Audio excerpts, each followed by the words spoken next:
teror mulu, kayak spill.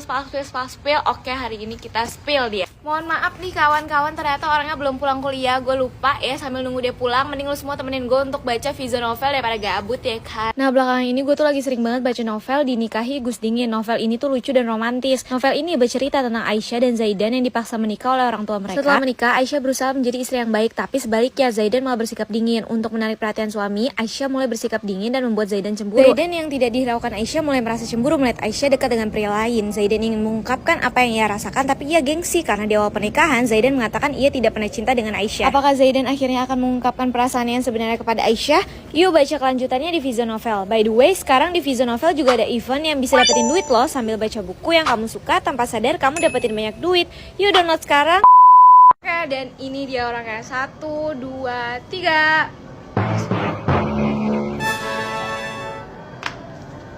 Jadi ini yang kalian cari-cari. Kalau kalian sadar, gue tuh akhir-akhir ini lagi sering banget nail art. Cuma hari ini gue harus hapus nail art gue karena gue udah selesai dapet. Tapi bukan itu yang mau gue ceritain. Gue mau ceritain pengalaman gue nail art. Siang hari yang cerah, gue pergi nail art nih di tempat yang emang sebelumnya gue nail art di situ juga. Jadi ini kedua kalinya gue kesana. Pas nyampe, ternyata gue ditanganinnya berbeda mbak-mbaknya. Jadi yang nail art gue kemarin tuh bukan mbaknya lagi. Yaudah dong, pas lagi dikerjain tangan gue, ditanya-tanya sama mbaknya, udah pernah kesini belum? Tahu ini dari mana? Terus kemarin nail artnya kayak gimana dan segala macem. Ini lancar-lancar aja nih kita ngobrol, nanya jawab, kayak interview, sampai di mana ada satu pertanyaan mbaknya yang membuat gue nge-lag. Mbaknya nanya ke gue, kenapa nail artnya dihapus? Padahal kan belum sebulan, pasti masih bagus dong. Di situ gue diem. Gue mikir nih mbaknya emang nggak nyadar atau emang cuma mau basa-basi aja nanya ke gue. Kenapa? Karena kan jelas-jelas gue pakai kerudung. Kayak, ya kenapa gue hapus? Karena gue udah selesai head dong. Untungnya nih mulut masih bisa dikerja sama ya. Tadinya gue udah mau ngucap aja kayak, ya saya mau sholat dong mbak, saya udah selesai head, makanya saya hapus. Karena mulut ini bisa direm, jadi akhirnya gue cuma ketawa kayak, iya mau dihapus aja. Gue tahu kalian semua pada kangen sama cerita gue kan. Please bilang iya aja, walaupun kalian sebenarnya nggak kangen juga, kayak bahkan kalian nggak nyadar kalau gue udah seminggu lebih nggak upload cerita. Iya udah nggak apa-apa, pokoknya iya aja ya. Baik, mari kita bercerita lagi sesuai dengan request kalian. Ada yang request gak sih? Ya pokoknya anggap aja ada yang request ya. Gue mau cerita waktu masa-masa SD yang sangat-sangat tolol ini. Jadi enggak, gue liatnya emang gue kayak masa SD agak rada-rada ya, karena kebanyakan cerita-cerita aneh dan gak jelas itu di masa-masa SD. Waktu SD gue tuh kalau ke sekolah selalu jalan kaki ya, karena rumah gue ke SD gue tuh gak terlalu jauh. Kalau jalan kaki tuh kayak 5 menitan. Kalau lo nanya kalau ngerayap gimana Min? Kalau ngerayap kayaknya 10 menit, karena gue pernah nyoba sih. Sementara teman-teman gue ini rata-rata diantar sama emak bapaknya. Gue kan bapak gue kerja ya, emak gue gak bisa naik motor. Jadi kayak mau nganterinnya gimana, sama-sama jalan kaki ya ngapain gitu. Mending gue sendiri. Jadi gue tuh selalu gak punya teman barengan buat jalan kaki. Kalau lo pada nanya lah, Farhan gimana Min? Kan lo satu SD kan? Iya gue satu SD sama dia, tapi seperti yang kalian tahu gue sama dia tidak akur gitu. Jadi kalau barengan gue gak mau barengan sama dia. Jadi gue tuh selalu jalan duluan, karena gue kayak jijik, gak gitu. Maksudnya kayak ya gak mau aja barengan gitu. Even gue sama dia keluar barengan dari pagar pun kayak kita bakal bisa nih menjauh gitu. Jadi kita dari dulu emang udah ada prokes gitu. Kita social distancingnya parah gitu. Suatu hari gue lagi pakai sepatu nih, mau siap-siap berangkat sekolah, lagi di teras. Nah, karena pagar rumah gue ini jaring-jaring gitu, jadi kelihatan di depan jalanan yang lagi lewat tuh siapa. Ada temen gue lewat nih, biasanya dia diantar sama bapaknya. Ini dia tuh 1 tahun di atas gue, kakak kelas gue, namanya pakai nama samaran ya, namanya Putri aja. Nah, terus dia manggil gue lagi nunduk ke bawah, tiba-tiba gue dipanggil Pia gitu. Nah, BTW nama panggilan gue waktu SD tuh Pia. Terus gue nengok lah, terus kayak, Putri, gue bilang gitu. Kalau jalan kaki, gue tanya basa-basi segala macem.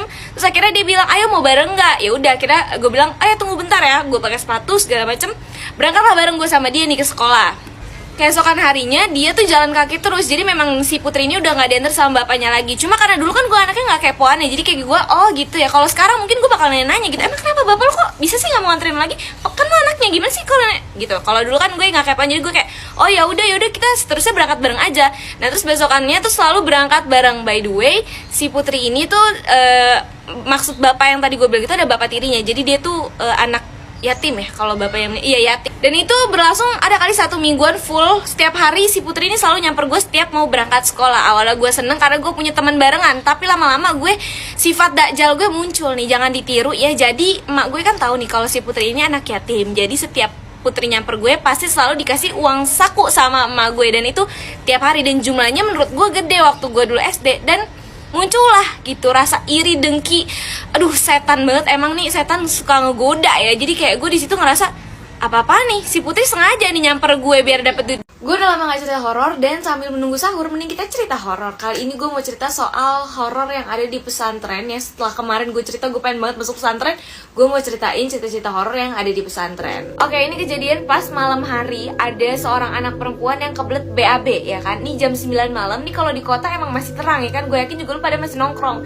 Cuma nih pesantren letaknya ini jauh dari kawasan warga-warga dan lumayan terpencil, dimana di samping-samping pesantren ini masih banyak pohon-pohon rindang yang gede-gede. Jadi otomatis ini gelap banget kan di situ, dan lampunya juga cuma ada beberapa tempat aja, nggak di seluruh tempat ada lampu otomatis, ya masih remang-remang gitulah. Nah cuma karena udah saking kebeletnya nih cewek, akhirnya dia memutuskan untuk tidur. Enggak dong, bisa-bisa jebret di kasur dong. Dia ke kamar mandi lah, gila kali. Dia memberanikan diri untuk ke kamar mandi yang posisinya nih, posisi kamar mandi ini nih di luar asrama. Lu bayangin aja tuh, udah malam-malam, semua orang udah pada tidur ya kan, dia sendirian keluar dari asrama. Itu kondisi lampunya itu remang-remang, dia harus ngelewatin lapangan terus baru keluar asrama, baru ada kamar mandi. Ini apa gue ceritain maju-maju begini sih? Munduran aja dong, santai aja Min. Sampailah dia di kamar mandi. Jadi kamar mandi itu ada 2 bilik, dan di tengah-tengahnya itu ada sekat tembok gitu. Tapi di tengah tembok di sekatan itu tuh ada bolongan yang bisa lah untuk ngoper kayak sabun, sampo dari kamar mandi satu ke kamar mandi satunya lagi. Nah pas sampai di kamar mandi, si cewek ini tuh udah ngeh kalau di kamar mandi satunya lagi tuh ada orang yang lagi mandi, karena suara jebar-jeburnya tuh kayak buru-buru dan kenceng banget. Tapi dia nggak peduli karena kayak udah kebelet banget, dan di ujung nih kayaknya dikit lagi tuh udah cepirit gitu. Singkat cerita akhirnya udah kelar buang hajatnya, habis itu mau cebok dong. Pas dilihat, ini ngapa gayung kagak ada gitu kan. Ini dia baru sadar kalau nggak ada gayung dan nggak ada sabun juga. Mikir dong, ini gimana nih, udah nggak ada tisu juga kan, udah berasa orang barat kita pakai tisu kan, nggak bisa tuh, nggak enak kan. Akhirnya nih karena di kamar mandi sebelah itu masih jebar-jebur terus, nih udah kagak tahu deh berapa ember yang dihabisin, karena dia jebur-jeburnya tuh cepet banget, dan kayak berarti kan kayak air yang dibutuhin sama dia tuh banyak banget kan. Terus akhirnya si cewek ini memberanikan diri, walaupun sebenarnya agak takut juga, siapa yang mandi malam-malam kan. Akhirnya memberanikan diri untuk ngomong ke sebelah, boleh pinjem gayungnya nggak? Setelah dia ngomong kayak gitu, seketika bunyi cipratan jebar-jebur orang mandi itu langsung hilang, hening, dan langsung muncul suara laki-laki yang bilang, jangankan gayung, kepala aja saya nggak punya. Wah, seketika langsung lari nih cewek, nangis-nangis, nyampe kamar, temen-temennya semua langsung bangun dan kayak nanya kenapa. Tambah kaget lagi, si ceweknya lupa pakai celana. Kalau gue jadi dia juga panik sih, kayak gue udah lupa tuh celana bodo amat deh celana, yang penting gue kabur dari situ.